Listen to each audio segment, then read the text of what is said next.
What is up, my Dancing Toaster family? I wanted to start this episode off with a huge thank you from the bottom of my heart. All of the wonderful messages and things that I've been receiving since last week's episode, the incredible reviews on that episode. That episode meant a lot to me, and I am so blessed to know that it blessed you guys and meant a lot to many of you out there as well. Anybody that creates stuff and puts it out there into the ether to be enjoyed by others, it always blesses me that you guys enjoy the show. I thank you. And that episode, I really was hoping would be enjoyed, that it would touch hearts, that it would inform, and that it would honor a life well lived and ended too soon. But man, thank you. Thank you. It was probably one of my favorite episodes, if not my favorite so far. And it meant a lot that you enjoyed it. So if you haven't checked that out, I highly recommend you check out the special episode we did on Charlie Kirk and the events of September 10th. It was a heavy one, but a necessary one. A hard one, for sure. But today, we're going to pick up where we left off in the week prior. We're going to continue our journey through the top 5 countries where people are enjoying the Dancing Toaster. This particular episode is taking us to New Zealand, and I wanted to give you a heads up that, a lot of it was recorded and produced prior to that special episode. So if there's any inconsistencies or any announcements that sound kind of off, I didn't want to have to redo the entire thing. I'm just being honest with you. So asking for a little bit of grace in that regard, and I hope you enjoy it. I love you.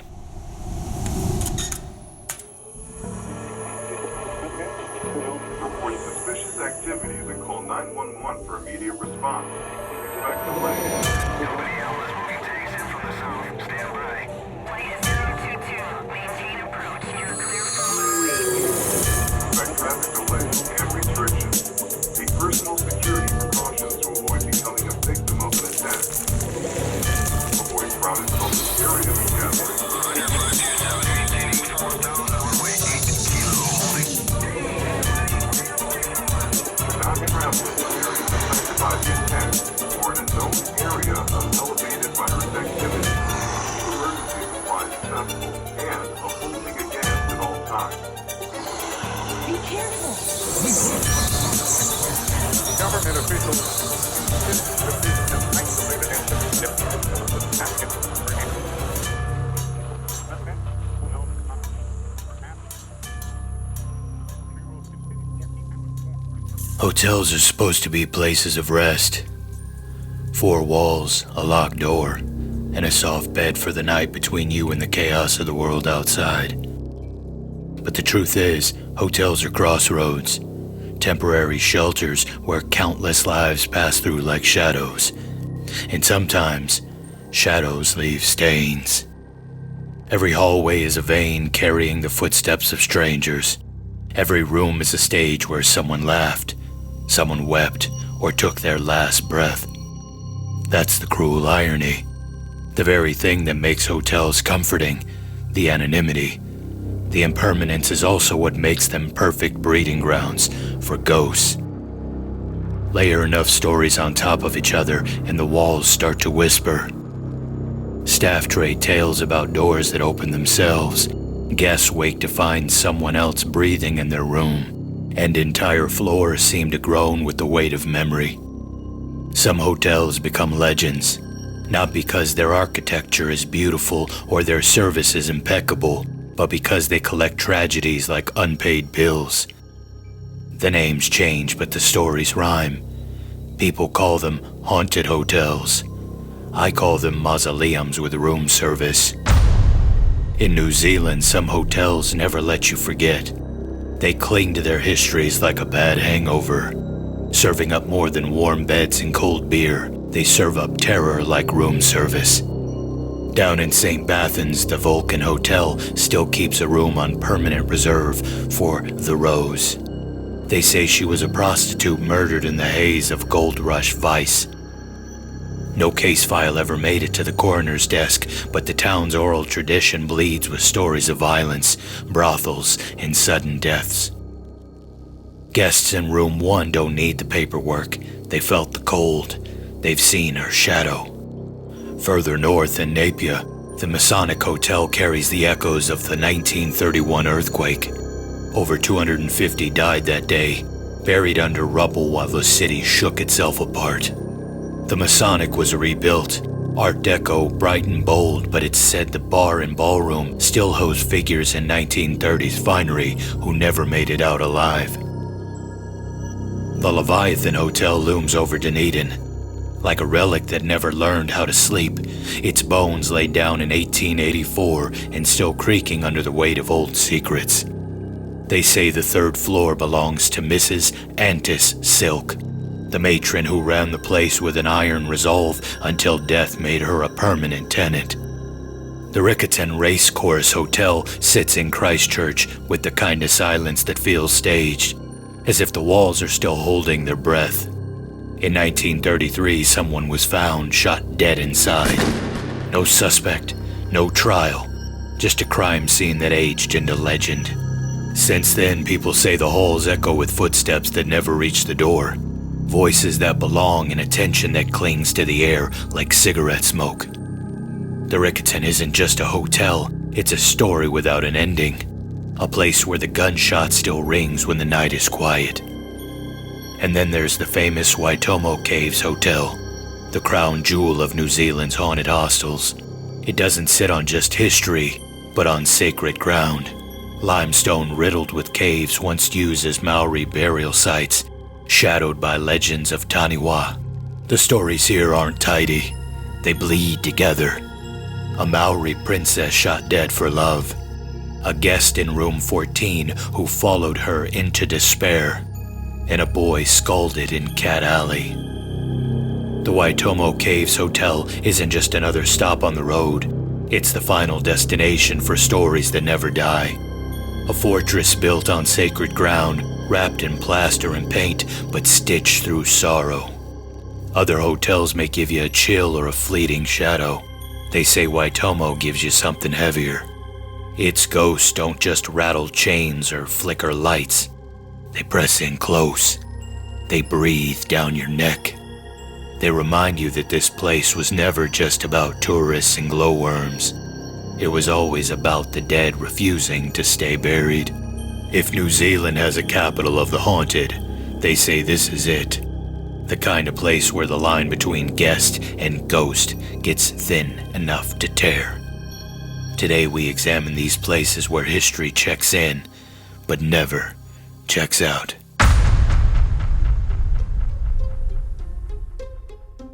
Ladies and gentlemen, welcome back to the Dancing Toaster. This is Pastor Nelly. Sorry to say, today there is no singing, but we're still going to wrestle with the intersection of faith and the unexplained. We continue our journey to the top 5 places outside of the U.S. where people are enjoying the Dancing Toaster podcast. Today is number 4, if you're wondering.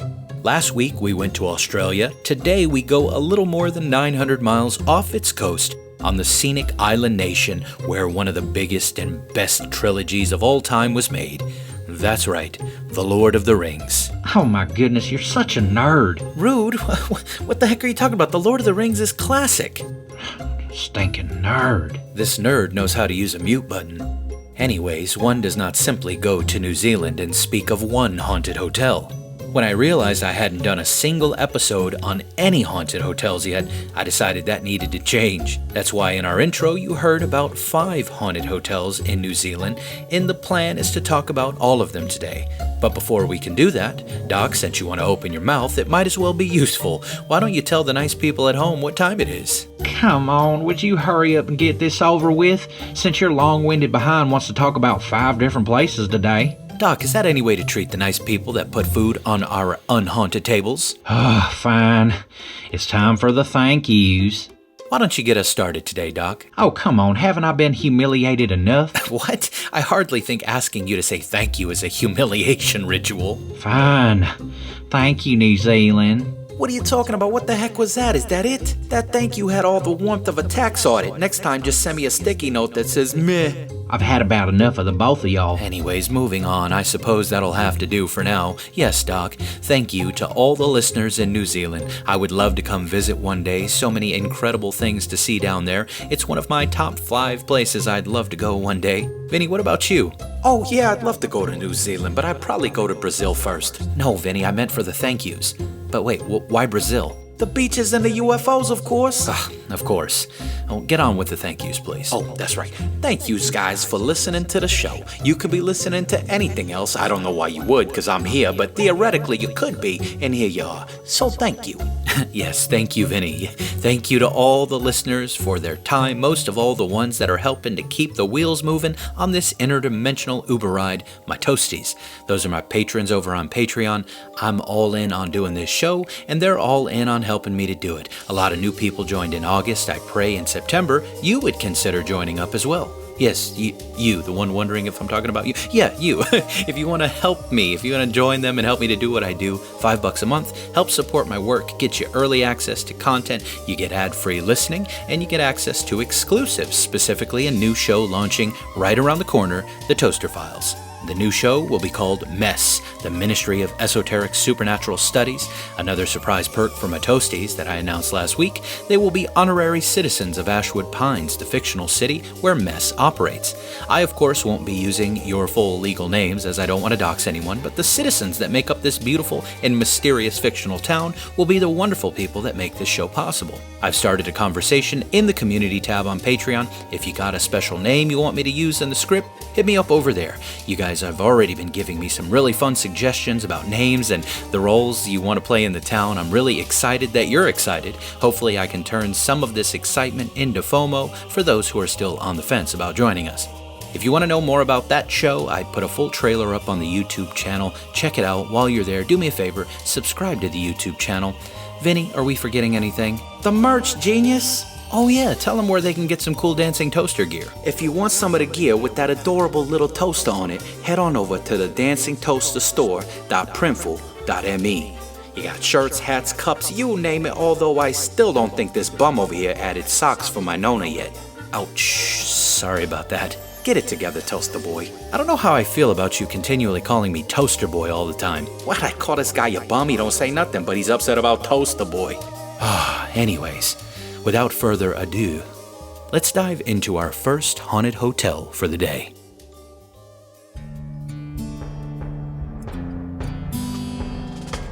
St. Bathan sits like a ghost of its own past, a one-street town in the bones of central Otago.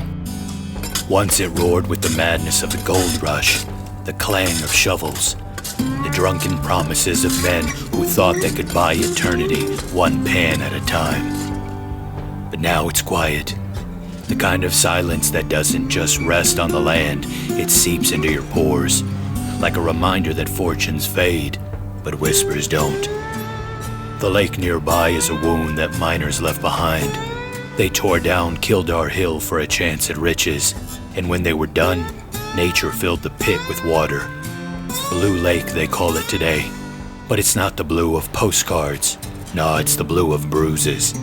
Deep and mineral heavy, a mirror of sins that never quite wash away. The Vulcan Hotel stands at the heart of it all, a mud brick survivor from 1882. They built it thick and sturdy, like they knew the land would try to swallow it. Back then it was called the Ballarat, and it served the same purpose as every saloon and boarding house in a gold town. Keep the liquor flowing, the beds warm, and the illusions intact. Today it's more than a relic. It's a crypt dressed as a pub, with tartan blankets and timber beams trying to hide the truth. The walls don't just hold up the roof. They hold on to the stories that no one ever asked to inherit. Like the ones in room 1, the black heart of the Vulcan. That's where the past refuses to stay buried. They say a woman known only as Rose lived and died there. The kind of woman men used and then forgot. Except someone didn't forget. He strangled Rose, he robbed her, and he left her spirit behind like a cigarette burn on the fabric of time. Guess who stay in room 1 talk about her? They wake up to find her standing at the foot of their beds, pacing slow, eyes hollow, like she's counting down the sins of every man who dares to sleep in her room. Some say she slides into bed beside him, the weight pressing against the sheets. Others claim locked doors click open in the middle of the night, as if she's still waiting for the client who never paid. But the Vulcan isn't just a house of shadows. the bar still hums with life. Locals and travelers sit elbow to elbow over burgers, Sunday roasts, and pints of Rose's ghostly pale ale. They laugh, they sing, they try to drown the weight of history with music and malt. There are board game nights and even the occasional guitar strumming in the corner. But no matter how warm the welcome, you can feel it. That edge in the air. Like the bartender ain't the only one watching you. Feels like the walls are watching, and the floors creak with memories that don't belong to you. St. Bathan's is a place where time got tired of moving forward. The gold is long gone, but the screams remain, and so do the scars. And the Vulcan Hotel is its keeper. A mud brick confession booth where history and haunting drink from the same glass. It's the kind of place where you don't check in to rest. You check in to gamble with your nerves, and the house always wins. Alright, so the first stop on today's haunted road trip through New Zealand is the Vulcan Hotel in St. Bathan's. St. Bathan's sits tucked into the rugged hills of central Otago, New Zealand. It was once pulsing with the frenzy of the Otago gold rush in the 1860s. Originally called Dunstan Creek, it was one of those frontier towns that grew overnight when gold fever struck. At its peak, hundreds of miners, storekeepers, and drifters crowded into muddy streets, turning it into a bustling community of pubs, banks, and businesses. Today it's quiet. Its preserved 19th century stone and mud brick buildings standing as monuments to a boomtown turned relic. A defining feature of the area is Blue Lake. Once Kildare Hill, it was relentlessly sluiced away by miners until it became a massive pit over 500 feet deep. When mining ceased, water slowly filled the hollow, creating a lake of remarkable turquoise blue, a color born from minerals suspended in its depths. What had once been torn apart for profit became something beautiful, now drawing swimmers, walkers, and photographers who come for the contrast of its jewel-bright waters against the barren Otago Hills. Come on, Toaster Boy, they ain't here for your Travel Channel summary. Get to the hotel already. I'm working on it. You guys are both annoying the mess out of me today. Anyways, among the surviving heritage buildings, the Vulcan Hotel is the crown jewel. It was built in 1882. It was originally called the Ballarat Hotel, named after the Australian gold mining city many of the miners hailed from. Constructed of local mud brick, it is one of the few remaining examples of its kind from that era and has earned Category 1 status with Heritage New Zealand, marking it as a place of outstanding historical significance. The hotel still operates today. Its rustic charm, the surrounding barren hills, and its proximity to Blue Lake make it a central stop in the town. But its fame doesn't rest on its hospitality alone.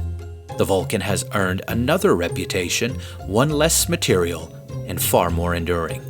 It is considered one of the most haunted hotels in New Zealand. Oh, here we go. I'm ready for my IQ to drop a few more points. Shut up. Nobody's forcing you to be here. If I wasn't here, who'd keep you two knuckleheads in line? Would you cork it and let the man get to the good part? Tell him about the haunted room. Tell him about Rose, Toaster Boy. There you go, that stupid toaster. Anyways, legends cling to the Vulcan, most of all to Room 1. Stories tell of a woman named Rose, believed to have been a prostitute in the 1880s. I'm not using any of the stupid modern terms that attempt to legitimize this field of work, but that doesn't make her any less of a person, nor women like her. Sadly, the story goes that Rose was strangled and robbed by a client.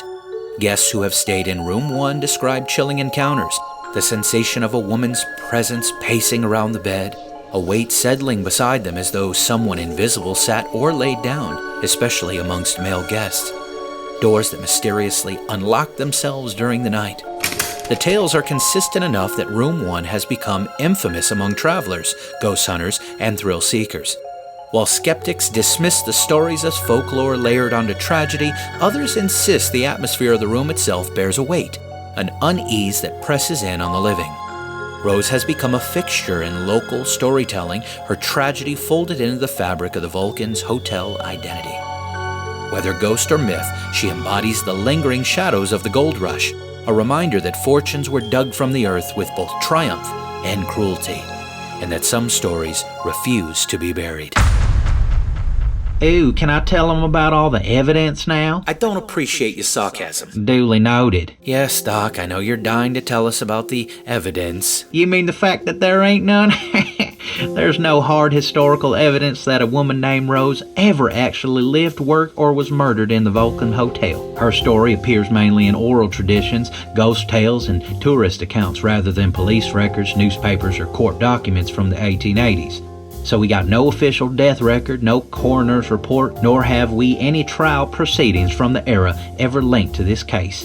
Local newspapers from the Otago Gold Rush era reported on many crimes, but no direct mention of Rose's murder has ever surfaced. Even the Vulcan Hotel's heritage listing recognizes its architecture and history, but does not include Rose in any of its official documentation. Now, Vinny, would you like to poke any holes in the good doctor's arguments here? Oh, would I? Gladly. Look, you gotta understand the kind of place these gold rush towns was. They weren't polite little villages with church bells and flower gardens. They were rough, muddy streets jammed with miners who just clawed fortunes out of the dirt and were itching to spend it fast. When you have that kind of chaos, you always had brothels and ladies of the night, alright? And a kind of violence nobody wanted to talk about in the papers. Whether or not this Rose ever existed, her story fits the backdrop. Women like her were everywhere, and too many of them ended up dead in ways that never made it past whispered rumor. You think Rose being a ghost story with no paperwork makes her less real? Not to me. Truth is, even today, when everything's supposed to be tracked and logged, women like Rose get killed and their names barely hit a police file, let alone a headline. They work under aliases, they move from town to town, and society's quick to shrug and look the other way. A lot of those murders just vanish into the cracks, erased like they never happened. So if that's the modern world with all the forensics and databases, what do you think it's like in the 1880s in some mud brick mining town at the edge of nowhere? No records don't mean no Rose. It just means she's one of the countless who slipped through history's fingers. Then take a hotel like the Vulcan, already soaked in history, its walls older than all of our owners put together, and you give it a ghost story. Suddenly it's not just a pub with a bed and a pint, it's a living legend. Folks don't line up for the wallpaper or the beer, they come for the chill in the air. The idea that they might lock eyes with something from the other side. That's what keeps the Vulcan alive in people's imagination, and it don't stop there. You start hearing first-hand accounts from travelers, stories of cold spots on the bed, the weight of someone invisible sitting down beside you, a shadowy woman drifting through the room. Those moments stack up one after the other until it's not just a rumor anymore. You don't need a death certificate to make a ghost real, just enough people saying they felt her brush past them in the night. That's how Rose keeps her place at the Vulcan. Not in the records, but in the whispers. Very well put, Vinny. Vinny, you're painting with a broad brush again, sir. Sure, the gold fields were rough, and yes, that profession has always carried danger and stigma. I won't deny that too many women then and now end up forgotten by the system. But that don't mean we get to fill in the blanks with ghosts. History don't work like that. If there's no record of Rose, no name, no inquest, no mention in the local papers that reported on everything from drunken brawls to stolen shovels, then we have to admit the possibility that she never was there in the first place. Folklore thrives in silence, in the gaps in places where fact can't pin the story down. Ghosts live in whispers because whispers can't be cross-examined. People feel cold drafts, they wake from vivid dreams, they let their minds spin a story to match the legend. But none of that makes Rose flesh and blood. It makes her a cultural echo, not a corpse with unfinished business. Well, you both make some good points. Doc, you're right. There's no smoking gun here. No dusty coroner's report tucked away in an archive. No trial transcript to hang a name on. If we're talking cold, hard history, Rose doesn't leave fingerprints. But Vinny's not swinging in the dark either. History isn't just ledgers and headlines. It's also the silences.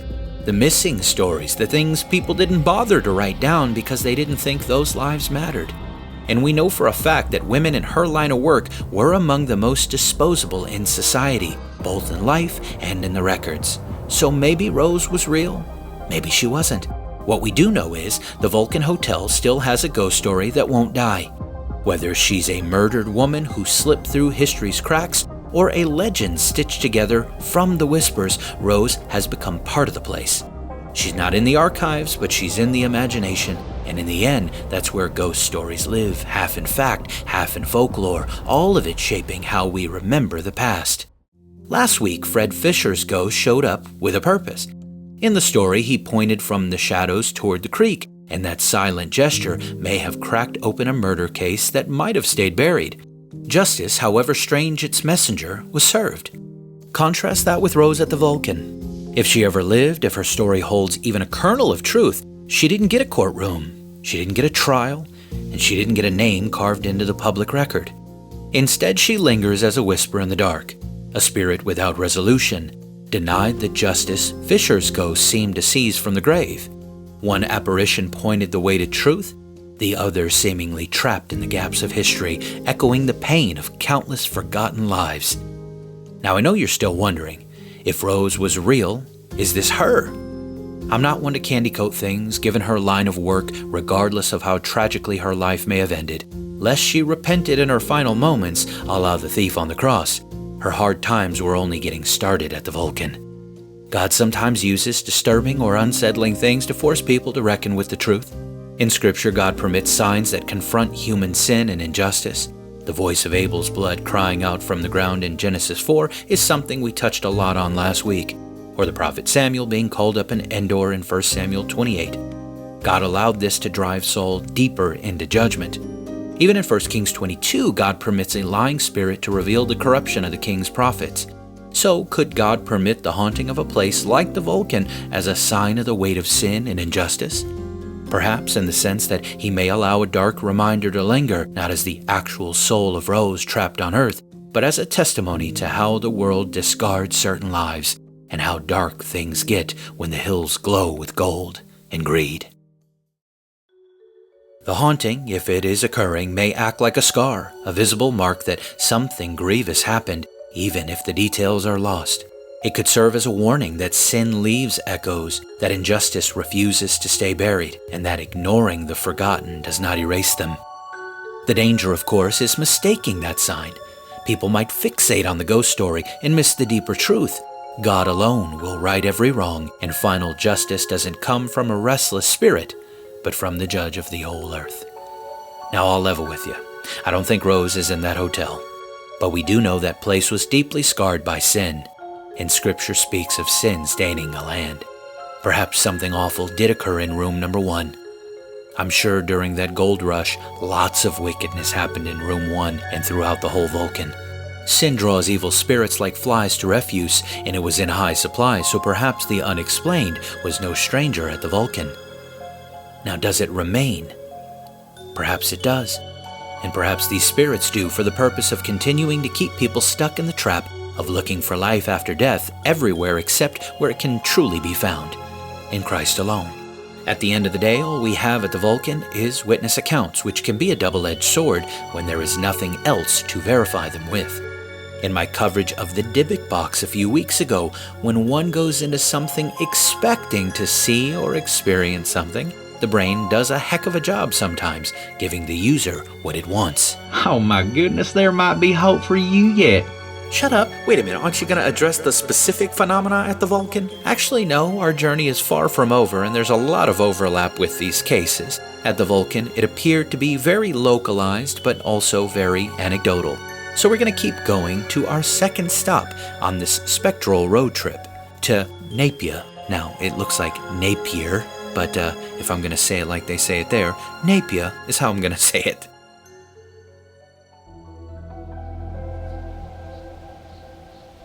Napier wears scars like a badge of honor.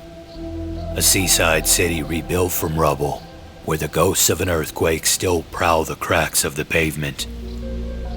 They call it the Art Deco capital of the world, but you can feel the older bones underneath the paint and pastel facades. Behind every streamlined curve and sunburst motif, there's the shadow of fire, quake, and ruin. This isn't just a city. It's a resurrection in brick and steel.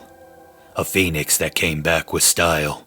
And at the heart of it stands the Masonic Hotel, a building that's been burned down, been crushed, and rebuilt more times than most families can count their generations.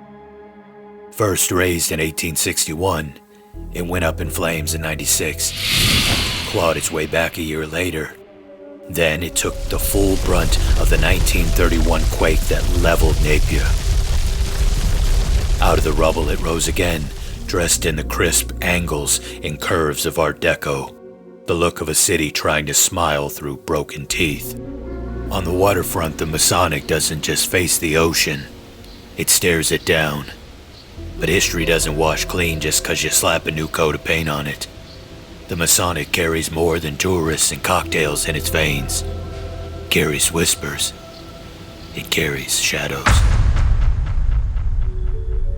Staff swap stories about footsteps in empty corridors, music bleeding out of the walls with no band behind them, lights that flicker like a nervous heartbeat. Some say a chef drowned in his own bath and never checked out. Others swear a long-term guest died in the hotel elevator and that his presence still lingers, particularly in room 102.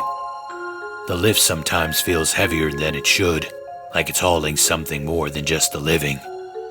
Paranormal crews have moved through its halls, recorders in hand, chasing the static of the dead. In room 121, the curtains rippled without a draft. In the sunroom, one investigator felt an icy breath when every window was sealed tight. Voices came through the tape, male and low, impossible because no one else was there. Up in the attic, heavy scraping, footsteps in a place locked shut.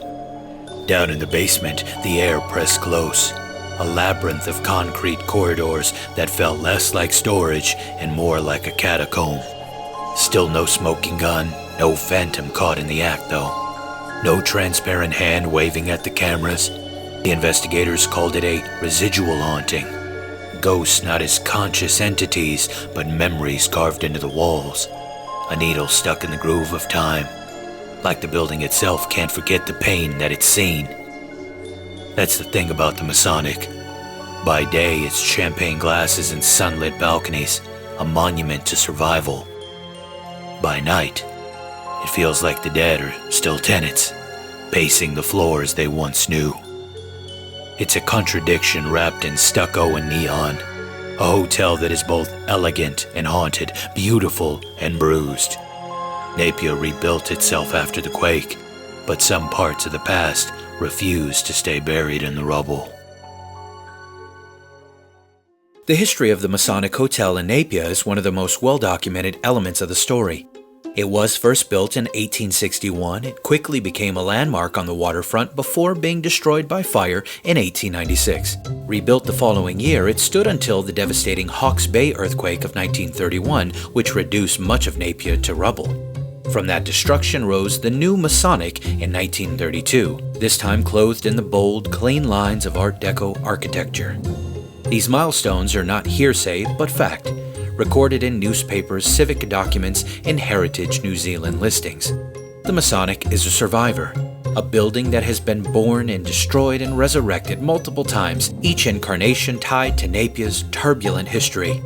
When it comes to the hotel's haunted reputation, the ground becomes less solid. Doc, I know you're dying to tell us about it.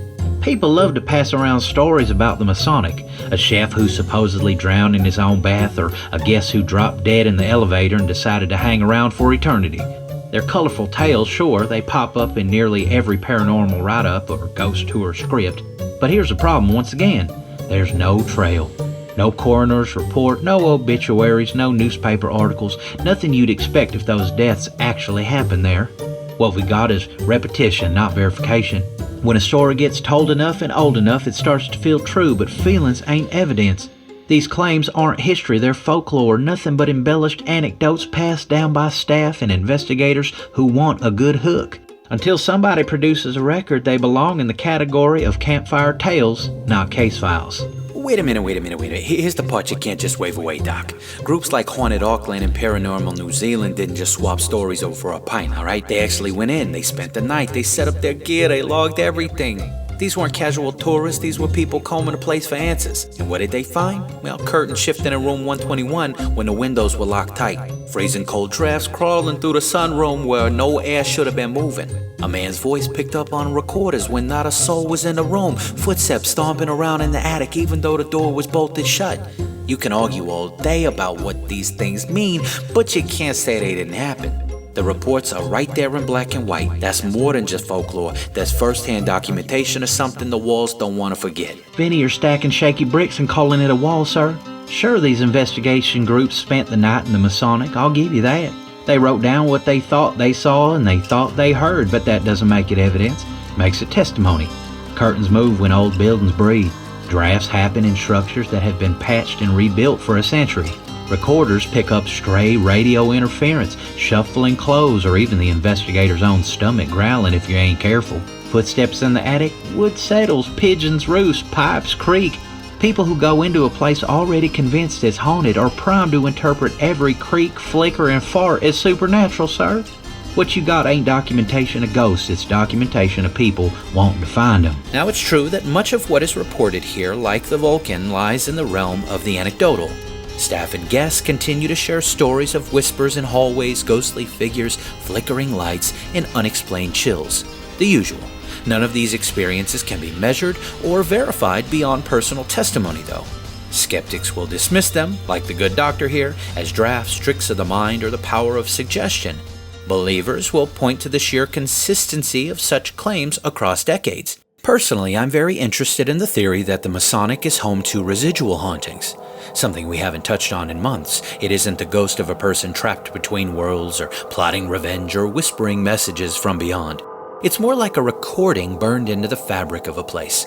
Traumatic moments, sudden deaths, violent acts, deep sorrow, all said to leave an imprint on their surroundings, the way grooves are carved into a vinyl record. Under the right conditions, the needle drops and the scene plays again. That's why people report hearing footsteps echoing down empty corridors or see figures reporting the same actions over and over without ever acknowledging the living. There's tons of this reported in Gettysburg, back in the US. These aren't intelligent spirits with unfinished business, they're rather echoes, memories of events so intense they stamp themselves onto the environment.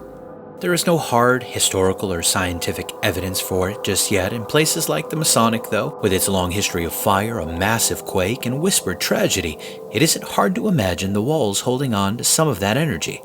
Skeptics will argue it's psychology and suggestion. Believers will tell you they've walked into rooms that felt like they were bleeding history where time itself was layered and leaking. Whatever the cause, residual haunting, or at least the idea of them, point to the possibility that some moments are too heavy to vanish, possibly replaying themselves in the silence long after the actors are gone. In the end, the Masonic stands as both a piece of verified history and a vessel for enduring mystery. Its architectural past and survival through disaster are written in stone, well recorded and celebrated. Its ghosts, on the other hand, live in the stories that slip through the cracks of history, half memory, half imagination, but powerful enough to shape how people experience the building. During my research on hotels, I was trying to determine how many people die in hotels every year. What a freak. Rude! You're a freak. That's an awful thing to look up. I suppose boring people just wouldn't understand. Anyways, I was trying to determine how many people die in hotels every year. Not because of the hotels themselves, just in general, people that die while staying at a hotel.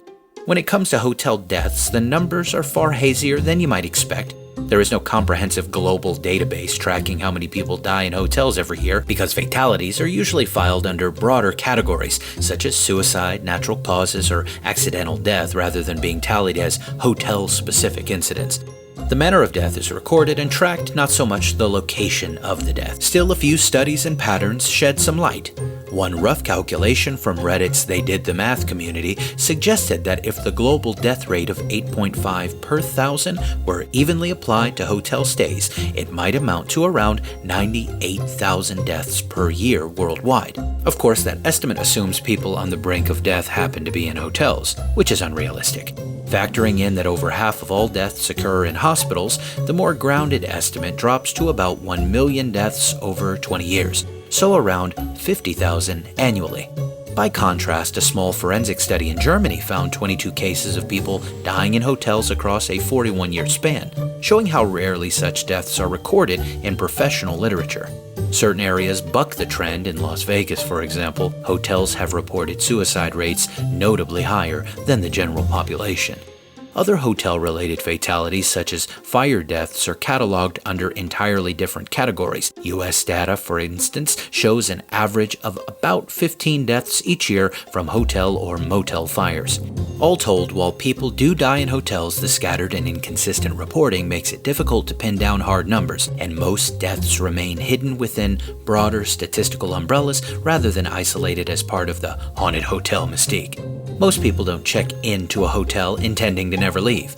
We go to them for life, vacations, travel, business, but in the course of living, hotels see a lot of life. Some hotels see the worst of it, while some see the end of it. If you're a borderline germaphobe like me, you already worried about the thousands of people that slept in that bed before you did. Now you're even more warped like me, and you're gonna wonder how many went to sleep and didn't wake up in that bed.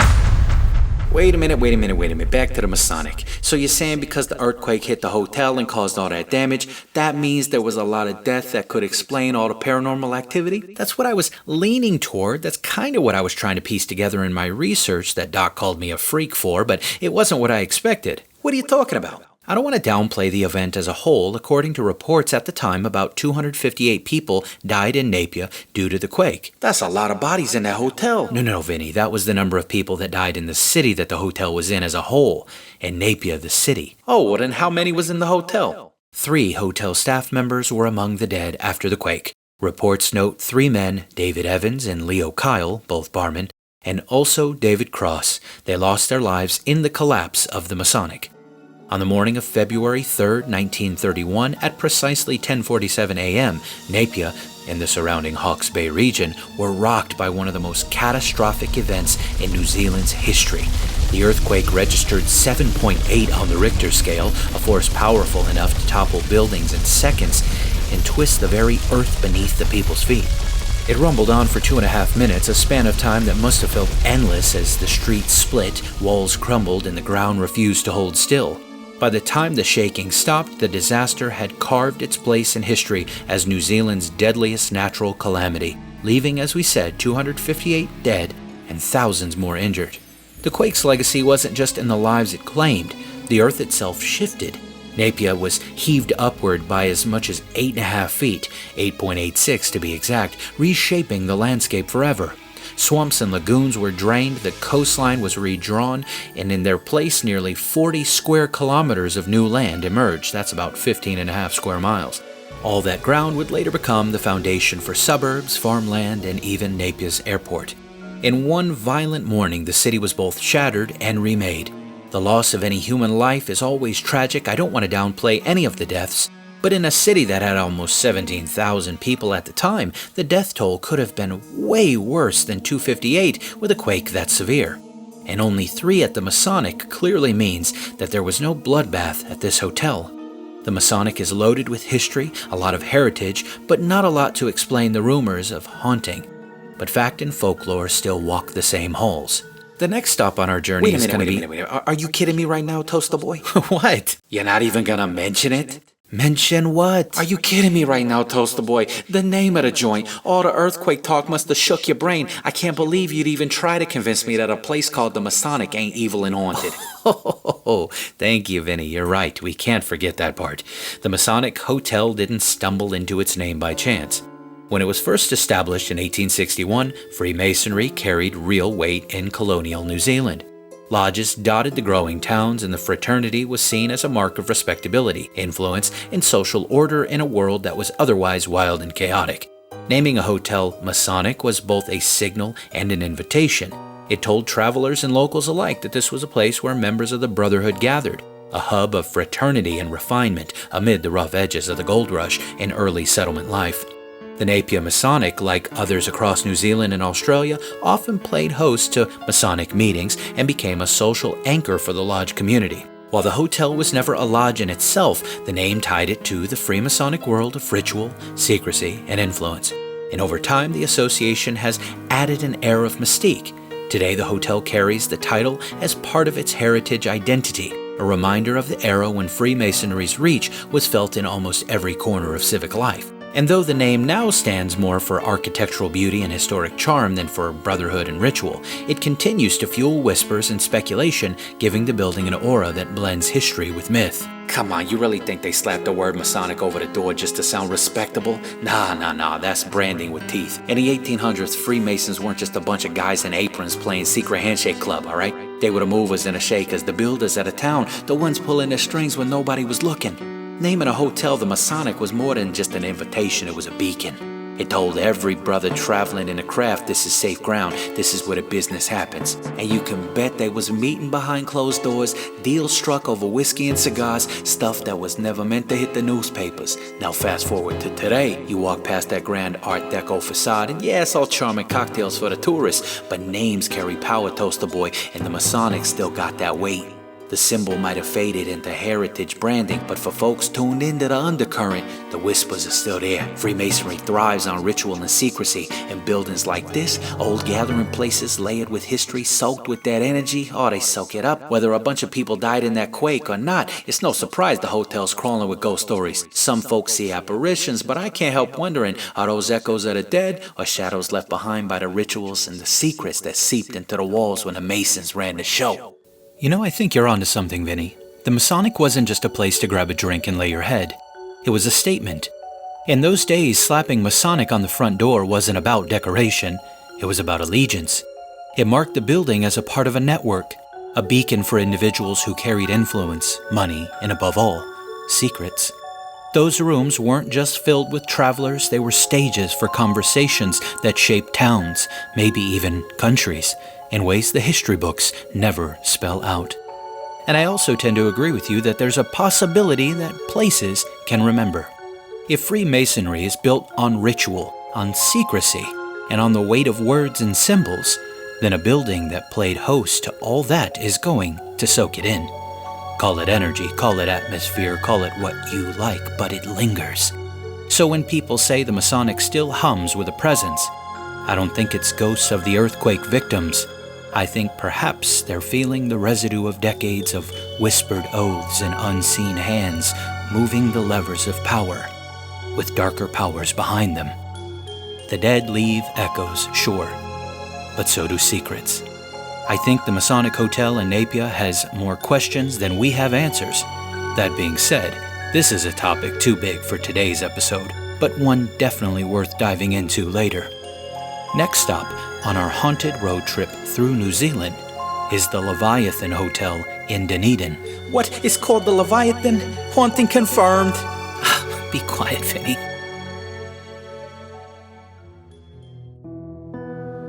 The Leviathan Heritage Hotel has been watching Dunedin since 1884. A monument of brick and iron planted on land dredged from the harbor and carved out of Bell Hill. Back then they called it the Leviathan Railway Temperance Hotel, a name that sounded like a sermon and promised clean living in a city already learning to drink hard. It rose beside the railway station, a giant for its time, maybe the largest hotel in Australasia. A sober retreat built on the bones of a booming port town. It was supposed to be a fortress of virtue, a place where weary travelers could find a bed without the bottle. But even the strongest walls can't keep out the darker stains of human nature. The Leviathan's real claim to fame isn't its size or its moral stance. It's the whispers that curl through its hallways after the lights go out. The third floor is said to belong to Mrs. Antis Silk, the hotel's second owner, who is said to have died within those walls in 1899. Death didn't write her out of the ledger, though. It just gave her a new title. Staff talk about the icy drafts crawling up their arms in sealed rooms, glasses that vanish and reappear like sleight of hand, doors swinging wide with minds of their own. Some swear they've heard their own names whispered in the empty air, footsteps following them down deserted corridors. Mrs. Silk isn't painted as a banshee or a specter of vengeance. She's a watchful overseer, the kind of presence that straightens your spine and makes you feel like you're being graded. The matron never punched the clock, but they say she's still on duty. And so the Leviathan lives on, not just as a hotel but as a legend. In Dunedin, people don't talk about it like it's just another piece of architecture. They speak about it like a character, a survivor, and a keeper of its own secrets. Ghost hunters come armed with recorders, tourists come chasing shivers, and the stories stack higher every year. Whether it's just the echo of a disciplined life stamped too deeply into the walls to fade, or a restless soul still pacing her domain, the Leviathan holds on to Mrs. Silk. She demanded order in life, and maybe in death she still does. In the end, the hotel feels less like a building and more like a stage where the living and the dead keep rehearsing the same script, night after night, waiting for someone brave enough to watch the show. So let's get this out of the way immediately. In all other cases today, examples of specific people haunting a place have been unverified officially. So what about the Leviathan? What about Mrs. Silk? Well, this time, not only is the Leviathan a verified place, Mrs. Antis Silk was absolutely a verifiable person. Born Antis Stoughton in Devon, England around 1839, she emigrated with her family to Australia in 1857. By 1889, she had taken over the Leviathan Railway Temperance Hotel in Dunedin after moving to New Zealand following her husband's passing, and she ran it with unmistakable discipline and determination. She wasn't just another proprietor. It's said that Antis managed the hotel with an iron hand, demanding daily uniform inspections and strict conduct from her staff. Her entrepreneurial spirit extended beyond hospitality. She even displayed a 5-pound block of gold from her own mining interests at the hotel, a stark symbol of her tenacity. If you don't think this is a big deal, or if you're wondering just how much that would be worth, this was a big deal because this gold block would be worth over $262,000 in the year of our Lord 2025. The eccentric Mrs. Silk passed away on June 10, 1899. Her death was promptly followed in August by the formal incorporation of the Leviathan Hotel Company to continue operating the establishment. Regardless of your beliefs about it, her presence lingers in stories passed down by staff and ghost hunters alike. Many believe the ghost haunting the third floor is Mrs. Silk, still watching over the place she commanded. With tales of sudden cold spots, doors opening on their own, glasses appearing or vanishing, footsteps in empty holes, and even names whispered in the dark. As you can see, the Leviathan's ghost stories center squarely on the third floor, where countless staff members attest to chilling sensations, flickering glasses, doors that swing open of their own accord, often accompanied by the sound of unseen footsteps or the eerie sensation of one's name echoing through empty corridors. Most believe that the presence is that of Mrs. Antis Silk. Staff describe her ghost as nice yet deeply watchful. She apparently remains overseeing the hotel's standards even now. But Mrs. Silk isn't the only echo in the halls. Stories also swirl of a chambermaid's ghost slipping through service corridors and the giggles and hurried footsteps of a young girl darting up and down the stairwells. Paranormal New Zealand's investigation in June of 2022 added weight to the tension, reporting cold spots, the feeling of being watched, sudden temperature drops, and that spine-tingling sensation of being brushed by something else, something unseen.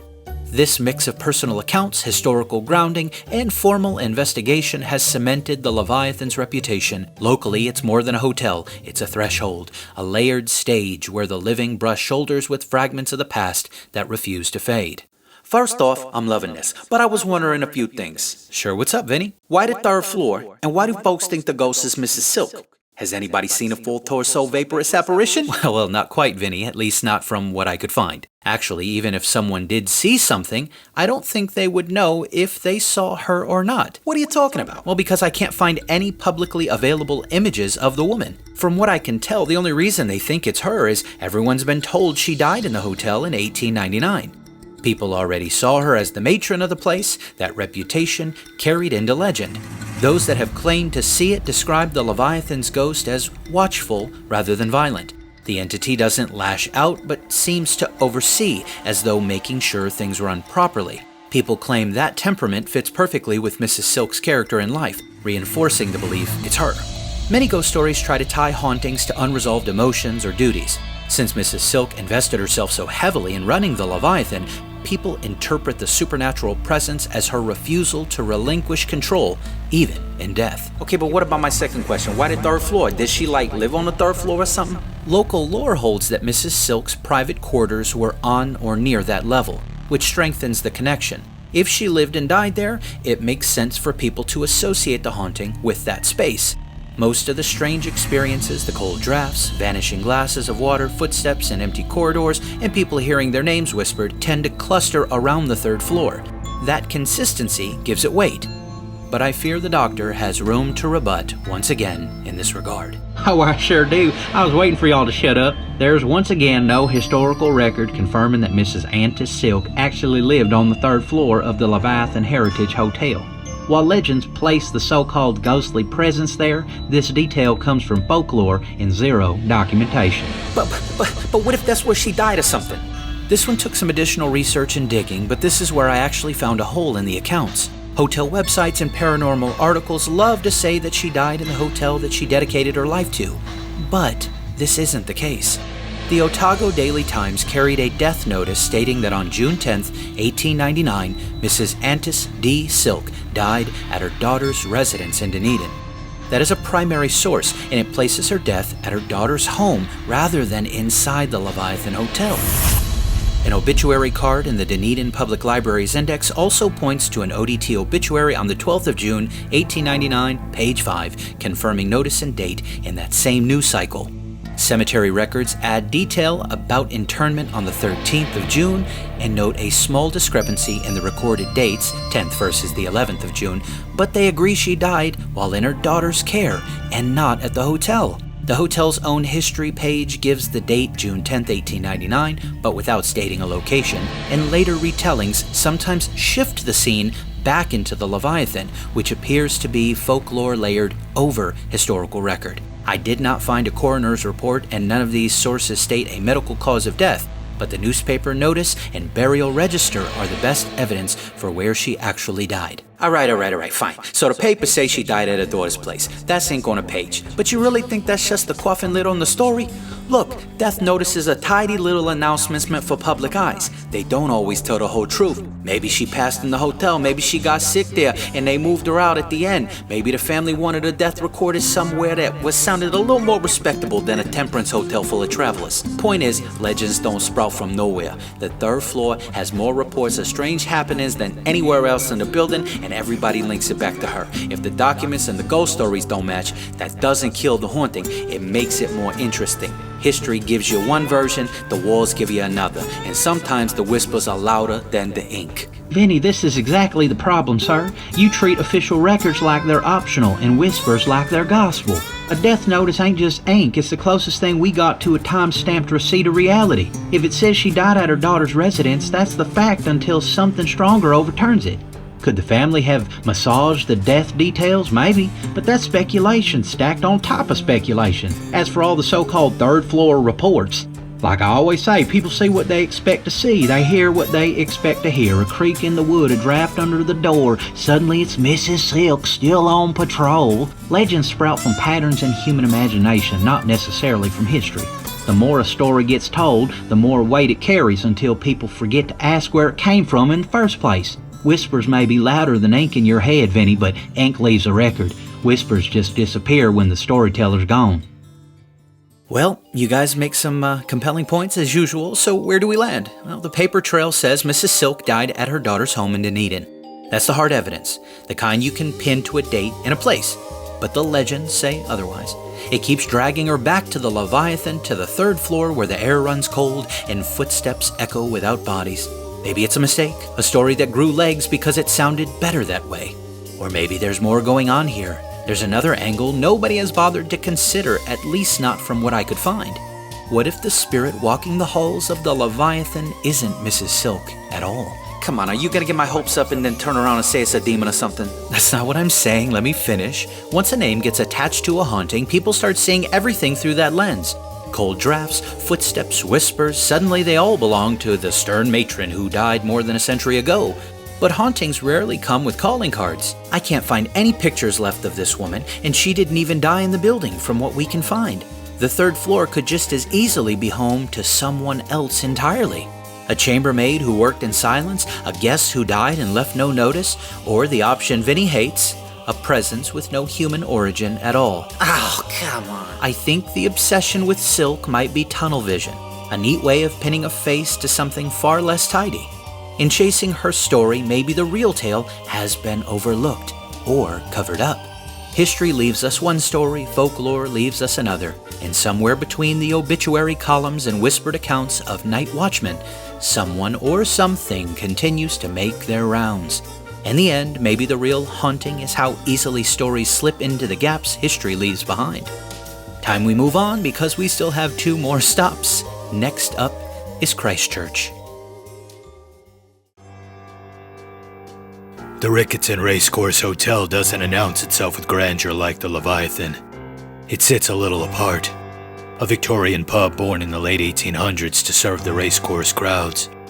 Its bones stained with the weight of wages won and lost, of glasses emptied in celebration and despair. By the 1930s, it was already a fixture of Christchurch life, a watering hole, a landmark, a place where everyone knew the barkeep's face. But in June of 1933, it crossed a line from local institution into something far darker. Donald Fraser was the licensee at the time, the man running the joint. He wasn't famous, but he was steady, known to locals, known to his staff. One cold evening, he was found dead inside the hotel, a bullet to the head. The murder investigation dragged on, but no one was ever charged. There was no neat confession, no courtroom verdict, just questions left to rot, like spilled beer seeping into the carpet. An unsolved crime is like a hole in the ground. It waits for people to fall in, to fill it with their own stories. Since then, the Riccarton hasn't been just a pub. It's been a stage for shadows. Staff speak in low tones about footsteps echoing through the upper corridors when no guest is booked. Patrons drinking late claim to hear voices murmuring in empty rooms, scraps of conversation hanging in the air like smoke. The mood shifts after dark. The air gets heavy, the kind of weight that settles on your chest. Some say it's Donald Fraser, pacing, restless, still caught in the loop of betrayal and violence. Others figure the place is just playing tricks with the old wood and older memories. Ghost hunters have come through trying to measure the silence. Some claim they've caught whispers on tape, a voice cut off mid-sentence. Others talk about doors closing with deliberate finality, as though someone is still locking up for the night. But the Riccarton doesn't need gadgets to prove its case. Its haunting is in the unfinished story. A man shot dead, a killer never caught, a community left with a massive question mark. That sort of wound doesn't heal clean. What makes the Riccarton different from other ghost hotels is the clarity of its origin. At the Vulcan, Rose's story is half rumor, half suggestion. At the Leviathan, Mrs. Silk's ghost has grown from discipline into myth. But at the Riccarton, the haunting has an anchor in a cold case with cold facts.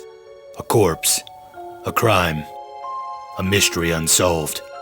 The ghost doesn't have to be proven. It's already there in the paperwork, in the headlines of 1933. The supernatural is just the echo of a real-world tragedy that never found closure.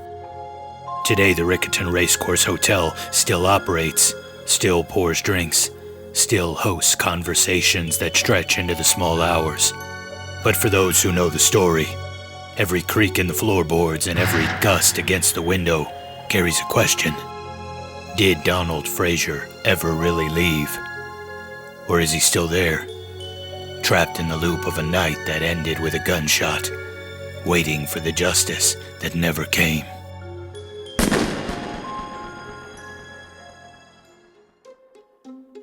Now hold on just a minute. You spin this tale like you're narrating a crime novel, but let's not lose our grip on reality. Donald Fraser was a real man, and yes sir, he was murdered in that there hotel in 33. That much is true. He took a bullet, plain and simple, and the law never closed the case. But the leap from a genuine unsolved crime to claiming the man's ghost is stomping up and down them halls, that's just folklore in a fancy coat. Listen to what you're leaning on. Footsteps in a timber building that's been sagging for a century. Pipes knocking when the temperature drops at night.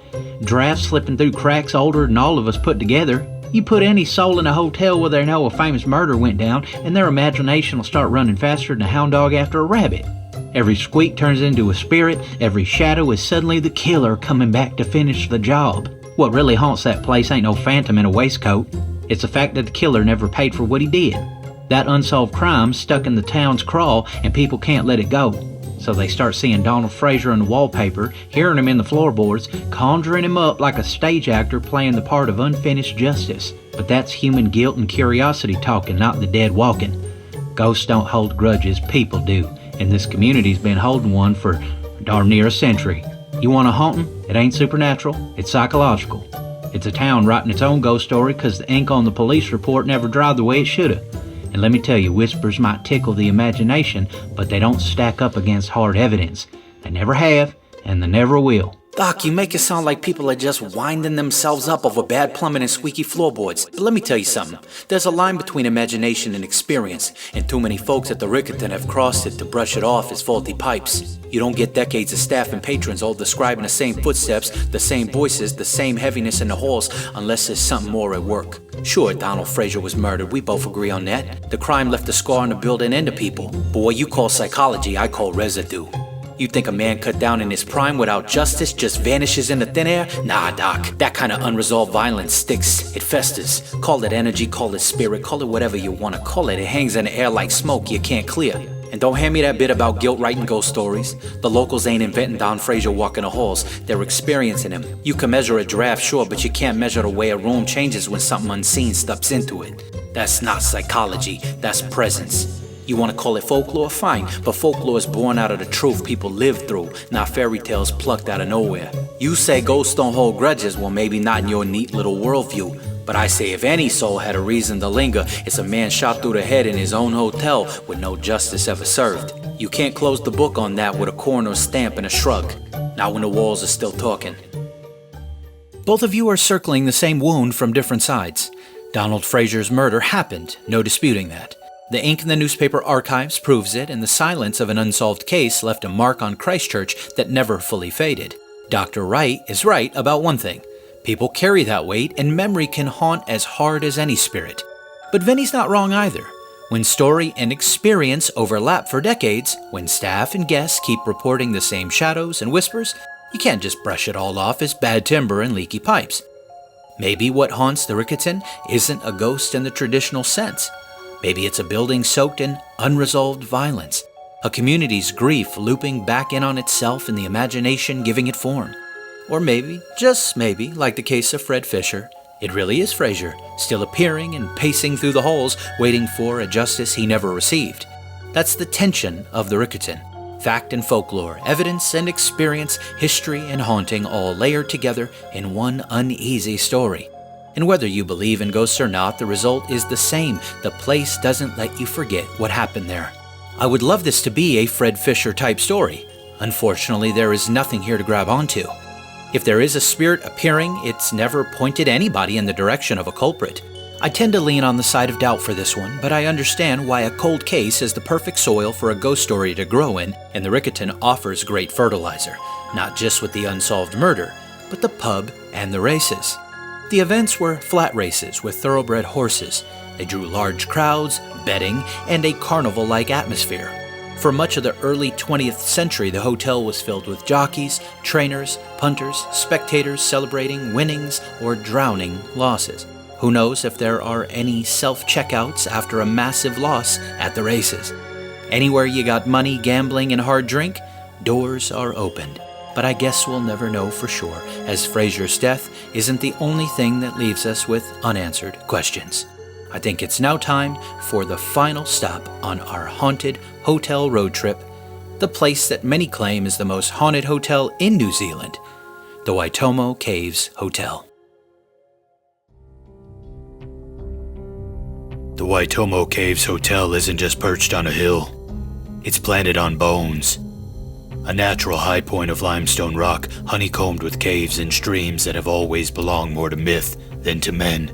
To the local Maori, those caves are tapu, sacred. They say taniwha swim in the deep pools and shadowed caverns, guardian monsters or predators waiting to strike.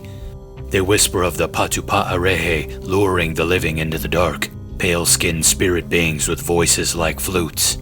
Long before the hotel, many say these caves held the dead, burial grounds for generations. The land remembers blood. Maori occupation dates back to the 14th century. 2 massive battles and countless skirmishes stain the soil. Later it became a battleground for the Maori King movement against the British Army. Some reports indicate the hotel itself stands where a British fort once held its ground, its slopes chosen for defense, for war, for killing. When it was first built, they called it Waitomo House. It started small, just a 6-room guest house, carved from the marble pride of Victorian ambition. By 1905, the tourist department bought it. They slapped a new name on it, the Government Hostel. They polished it up real nice for travelers. By the time it became the Waitomo Caves Hotel, it was already wearing history like a shroud, whitewashed walls to hide the blood in the stone. But the ghosts don't stay buried. They never do. The hotel sits on a hill like a crypt that got ideas above its station, staring down the valley with stone-cold indifference. The walls are white in the same way bones are white, peeling, flaking, shivering in the mist. A hollow monument that went up in 1909 when the world was younger and tourists came chasing glowworms instead of phantoms.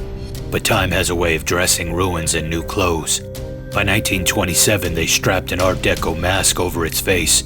Hard lines, sharp corners, and modern bravado.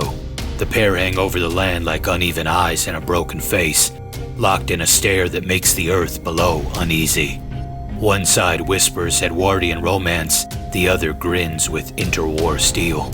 But both are liars, because under the plaster and the wallpaper, the place breathes different. You don't have to be told it's haunted. The air tells you. The locals only confirm the suspicion, swearing it's the most haunted hotel in New Zealand.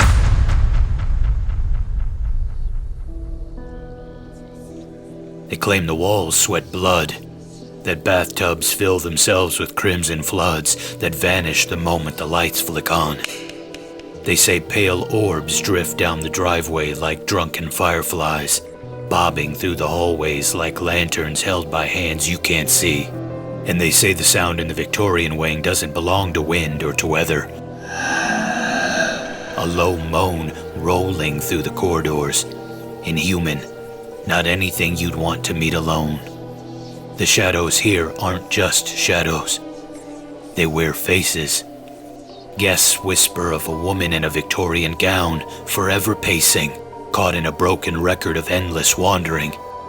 Others speak of a Maori man, silent and immovable, his presence pressing into the room heavier than the furniture.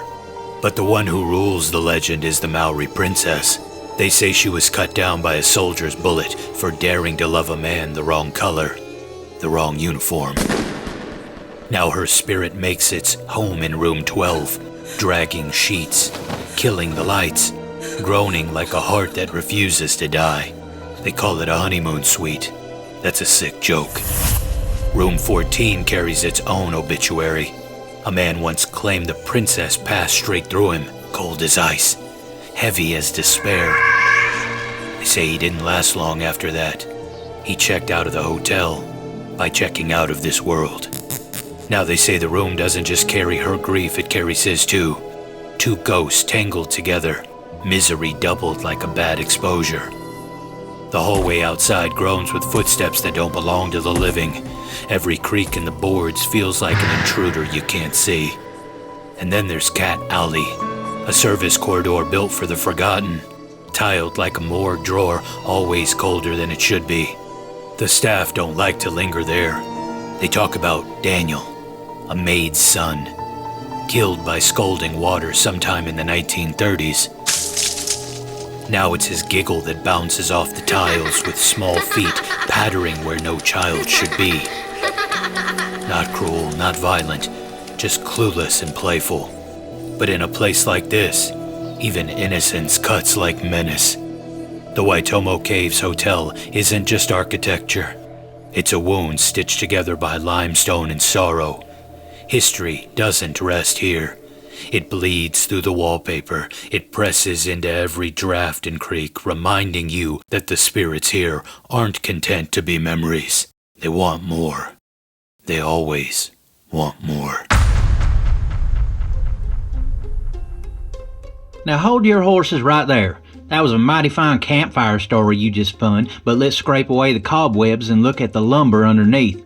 You pile up tapu legends, tanniwa, fairy folk, burial grounds, colonial battles, and a princess with a tragic love story, all stitched together into one hotel? That ain't history, that's marketing. I've read the records. This hotel started in 1908 as a guest house for tourists coming to see glowworms. The government polished it up for visitors, added a new wing in the 20s, and ever since it's been trying to stay afloat in a tourist economy. You know what sells rooms better than a 6-room guest house? A haunted hotel with a princess moaning in a honeymoon suite. And get out of your dirty mind, pervert. And these bloody bathtubs and talking corridors? Classic ghost tour boilerplate. Notice how they always happen at night, always vanish when you turn on the light, and never once get caught on film by anyone who ain't already there to sell you the story.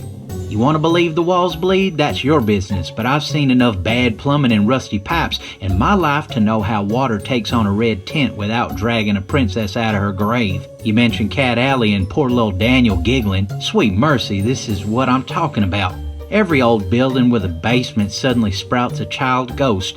Folks hear pipes whistle or air move down a narrow corridor, and out pops the tail of the dead boy. Convenient and gross. But where's the birth record? Where's the death certificate? Where's any shred of proof beyond someone saying, "My coworker heard something one time"? The Waitomo Hotel is a fine old structure with a dramatic past, but the ghost stories are padded like a cheap mattress. You got legitimate cultural myths, real blood spilled in the land's history, and the very human urge to turn all that into whispers in the night.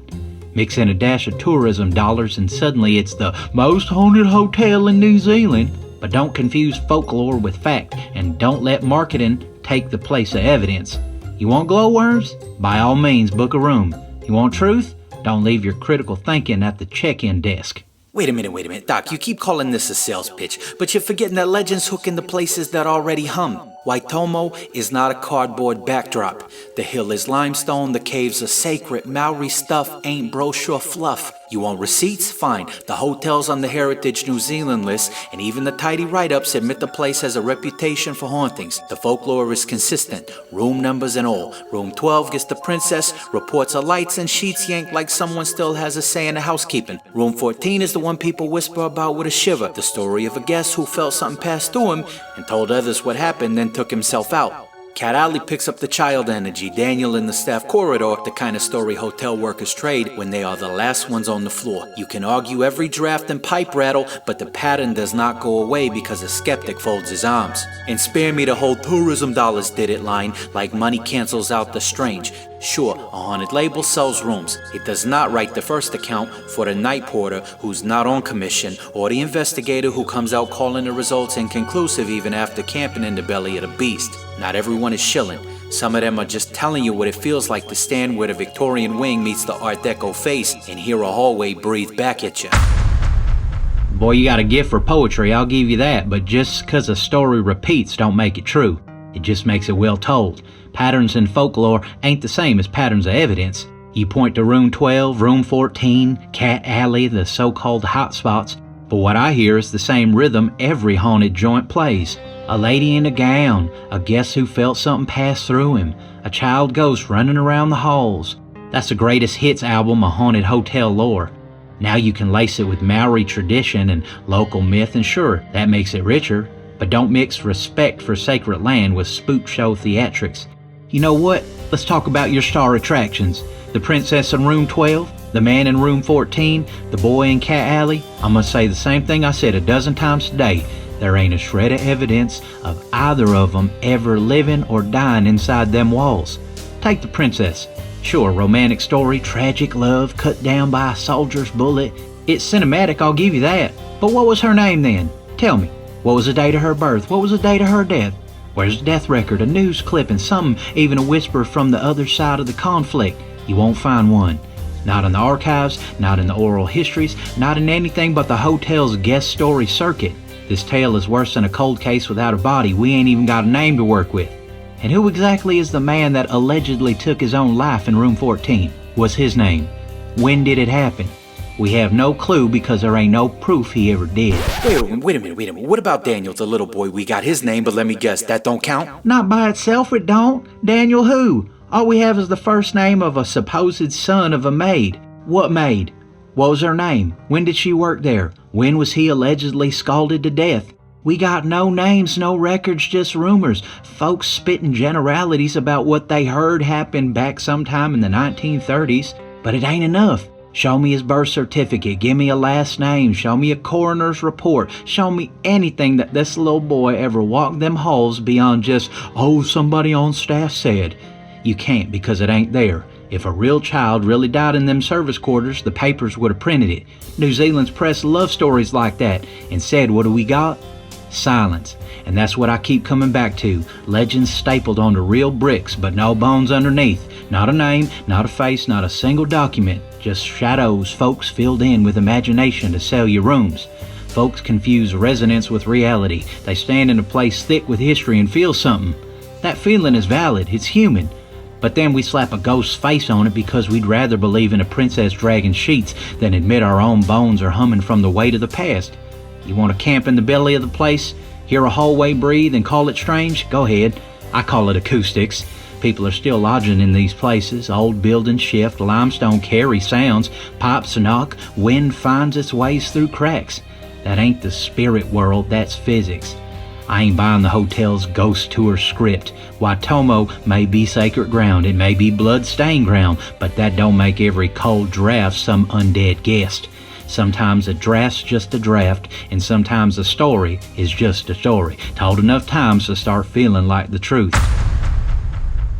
Oof, I hate to say this, Vinny, but unsolved murders aren't the only thing that can fuel ghost stories. The doctor's right, tourism burns pretty hot.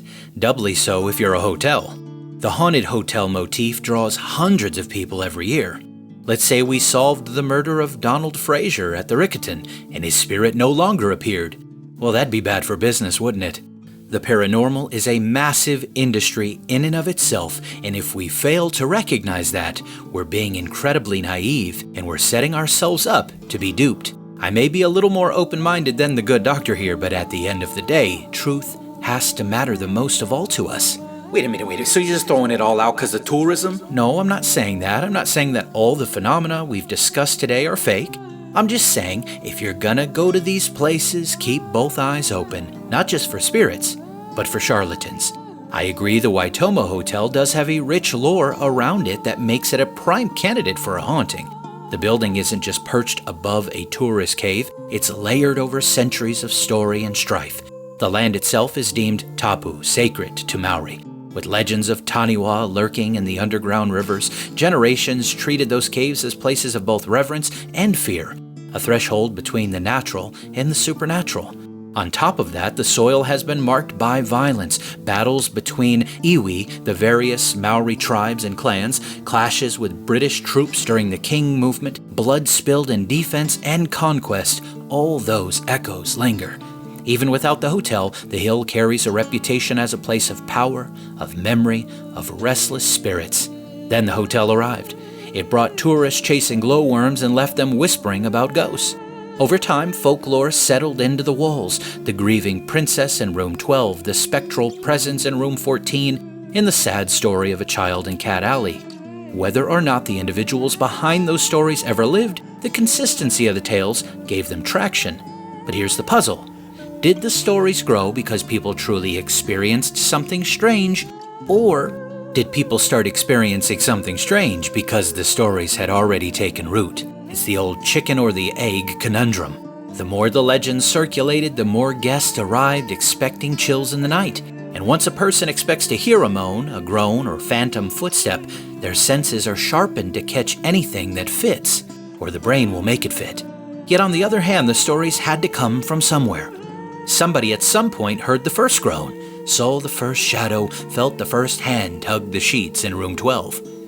Was it invention feeding experience, or experience feeding invention? At Waitomo, you can't tell where history ends and haunting begins. So when you take sacred ground, blood-soaked history, and decades of ghost accounts, you get a perfect storm. The Waitomo Hotel may or may not be haunted in the literal sense, but everything about its past, its setting, and its atmosphere makes it feel like the sort of place that at least should be. As we prepare to wrap it up today, I want to put a few final thoughts into your heads.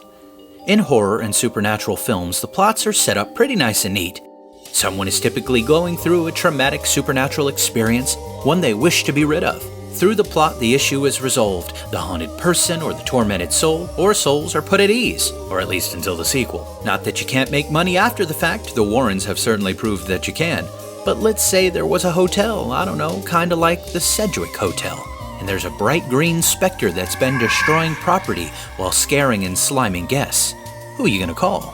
Now, if you're not familiar with the Sedgwick Hotel, I don't know how you're on episode 38 of this podcast. That's, of course, the hotel from the first Ghostbusters movie, and the first time they bust a ghost is in a hotel. The ghost they bust is the famous green one, later dubbed Slimer. Management wanted the problem remedied because it's actually causing real problems for them and for their guests. It's hilarious when he refuses to pay and the Ghostbusters threaten to put the ghost back in there. He quickly changes his mind. Oh, no, I'll pay anything. A lot of haunted hotel stories we hear, especially the ones we cover today, are incredibly benign. If it were positive spiritual interactions, you could perhaps see God's hand and His purpose, like I proposed last time when we were in Australia. If truly malevolent, it's strange that breezes, cold spots, and floaty orbs are all we're typically faced with. Unlike the Stanley Hotel in Colorado. That's where weirdo Stephen King wrote The Shining. As you can see, nothing here comes close to the Overlook Hotel in that movie. But that contrast raises an interesting question. Why do so many hauntings seem tame? If evil spirits were truly let loose in these places, why stop at flickering lights or phantom footsteps? Why not unleash terror the way King imagined? Bloody elevators, murderous visions, complete psychological breakdown. Maybe the answer lies in their nature. Maybe demons don't waste their ammunition on theatrics if a whisper will do. Maybe they don't need to smash through walls when suggestion alone can steer a soul. Cold spots and flickers of light may seem trivial, but if they cultivate fear, distraction, or fascination with the occult, well, then they've served their purpose. And yet on the other side, perhaps much of what we call hauntings really are just that. Drafts, echoes, the creaks of old timber. If the enemy cannot appear in strength, he is content to appear in shadows, letting our imaginations do the work for us. That's what separates the lore of a Waitomo or a Riccarton from the pages of The Shining. One is a slow drip of unease, the other is an avalanche of dread. The Overlook was fiction, distilled horror meant to terrify in ways that a creaking corridor never could. Many hauntings, if they are real, are subtler, quieter, and maybe that's more dangerous because it feels harmless. But a constant whisper in the dark can shape a heart just as surely as a scream. I'm not saying whether or not I think these places are haunted or not. I do believe in the possibility of hauntings in general. I've proven that before. I even think hotels might be prime real estate for the phenomenon. Now, would I stay in one of these places we covered today? Oh, absolutely I would, though I'm not sure I could talk Mrs. Toaster into staying in one with me. Would I stroll up into one with a spirit box or a Ouija board? Heck no, because I wouldn't use these demonic pieces of garbage anywhere, haunted or not. That too is a curious thing to consider. How much unsettling activity was brought about by those who heard rumors of hauntings, but then began to ignorantly and arrogantly invoke things with divination? Maybe it wasn't haunted before, but a few dummies went in there and had a seance, so maybe it is now. Whenever someone suggests that information was obtained about a haunting via a seance or through a medium, you should immediately question it and proceed with caution. They are dealing with lying demonic entities and therefore shouldn't be trusted at all. But for the record, in places we looked at today like the Vulcan, it's not like a Lorraine Warren wannabe went up in there and said, "The ghost said her name is Rose." We don't have anything like that.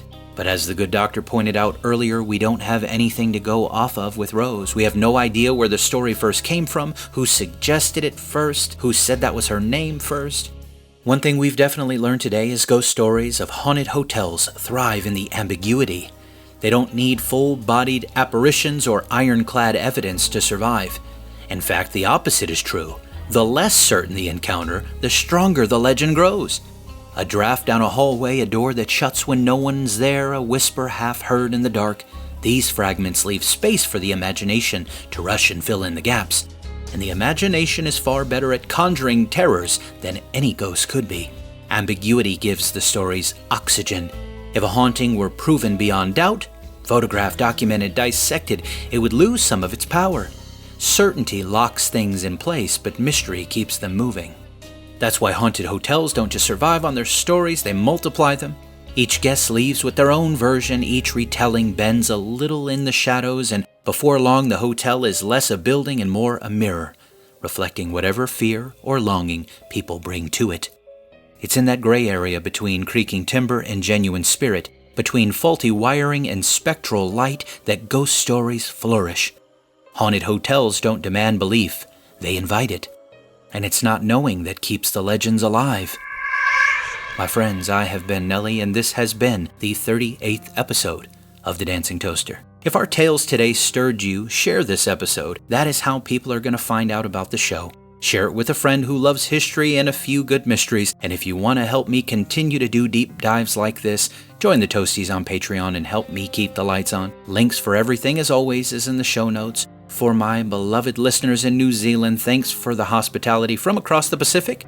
Maybe one day I will pay you a visit. You are, of course, in the top 5 places I'd love to go one day. Lord willing, our paths may cross. As always, I want to thank you for listening to The Dancing Toaster. Next week, we're off to the Netherlands to investigate one of their most famous paranormal cases as we conclude our trip around the top 5 countries where people are tuning into The Dancing Toaster. But no matter where you're listening, please like, share, subscribe, comment, leave a stinking review, follow, do all the things wherever you consume The Dancing Toaster. But whatever you do, don't consume toasters, and don't let any bloody bathtubs consume you. I love you. I'm out. Report suspicious activities and call 911 for immediate response. Expect delay. Nobody else will be days in from the south. Stand by. Flight is 022. Maintain approach. You're clear for runway. Expect traffic delays and restrictions. Take personal security precautions to avoid becoming a victim of an attack.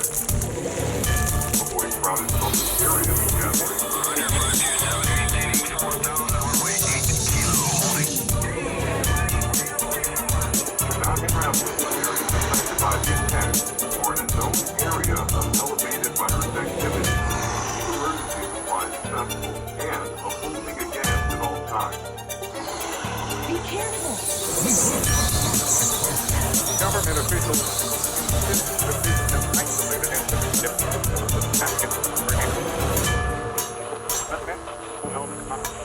perhaps we will continue to keep you informed.